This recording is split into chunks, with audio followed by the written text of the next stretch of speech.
Hey guys, Ben, Pro State Coach here in Texas. So I want to jump into something that I deal with week over week over week. It can be kind of touchy for people, so bear with me. But I hear a lot like, oh, well, you must be pro dad or pro mom or pro whatever. And I don't know where it comes from, but it doesn't even matter. But generally speaking,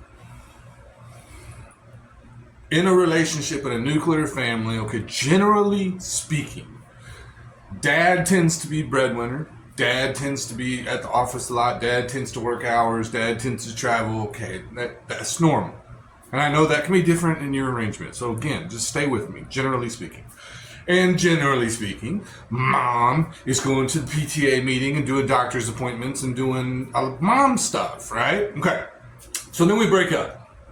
And then mom gets on the phone with me and goes, well, he says he wants 50-50 and there's no way he can do that because he never did nothing when we were married because I had to do everything. And you know what? At the end of the day, you're probably not wrong. You're probably not wrong. But listen, I want to tell you a story about me. So I have two exes, which sucks, and I'm not proud of that. But I have two exes, and my first one and I, when we split up, we had a 3.5-year-old and a 4-month-old infant. Okay. I'm in my late 20s. And just like all of you moms out there, my ex would have said, Ben doesn't go to the doctor's appointments or pick up from daycare or go grocery shopping or do doctor's, all of this stuff. He doesn't do any of that. He's working. And she'd be telling you the truth.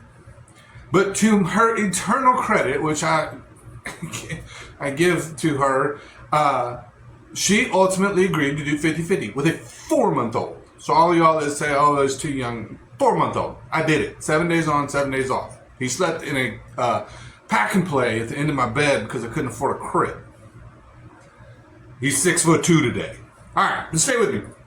So what happened though is that I'm in my late 20s. I don't know what I'm doing. I've got two babies. I don't know how to do any of this. I don't even know where the pediatrician's office is. And my ex was like, figure it out, tough guy. Well, I had a regular suit and tie job. I was dropping the kids off at 6 in the morning and I was picking them up at 6 at night. And I said, this is not going to work. This is not functional. And it wasn't.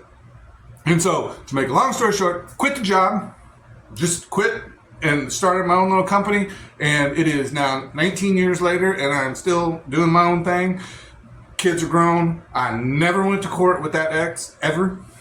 We did 50-50, no support. I joke that she probably owes me $250,000 because I never asked for reimbursement on anything just to keep the peace, okay? But that is neither here nor there. But I hope you hear my point, and this is primarily directed at a lot of moms out there. When you tell me he doesn't know how to do any of this stuff and he's not been involved, I believe you. I have no choice but to believe you. But I'm walking proof that when we go through that chapter of life of splitting up and your life changing, you got some choices to make. And I made choices. I blew up my whole career. I've done things for my job that I never, ever thought I would do. And it was because I had to be off at 3 o'clock some days to go to the doctor's appointment with kids. It's because I had to get off and zoom over to the middle school and go deal with the principal with one of the other kids. I can't do that when I got a regular job. I can't, nobody's going to put up with that. I had to do what I had to do. So my point is, when I resist sometimes when people get on the phone with me and say, no, I'm not going to do 50-50 because he never does nothing. Okay. When I push back against you, it's not because I'm pro-dad or anti-mom. It's because I'm walking proof I did it. And it's possible. And give him a chance and say, okay, cool guy, you wanted 50-50? Knock yourself out. Don't call me for those 7 days when you got the kids and ask me 12,000 questions. Figure it out. So he either will or he won't.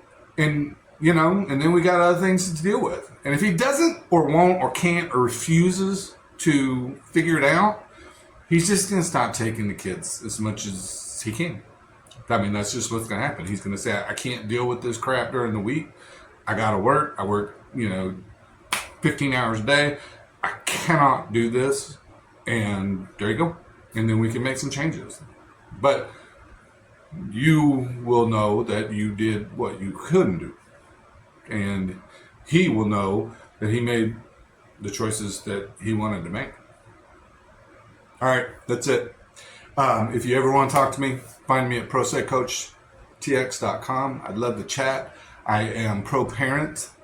And above all else, my job, my wish for you is to simply keep you out of court. That's it. I don't care what deal you come up with. I really don't. If you two agree, I don't care what you do. But but to leave it to some guy with a black robe who doesn't even know your last name, this is not a good place to be.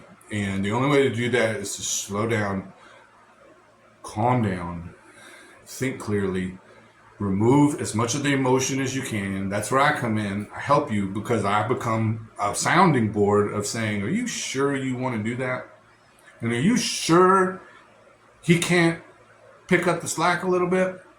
And then if I ever get the opportunity, which sometimes I do, it's great fun, to talk to the other parent and say, dude, she is willing to do a good deal here with you, but you got to step up, amigo.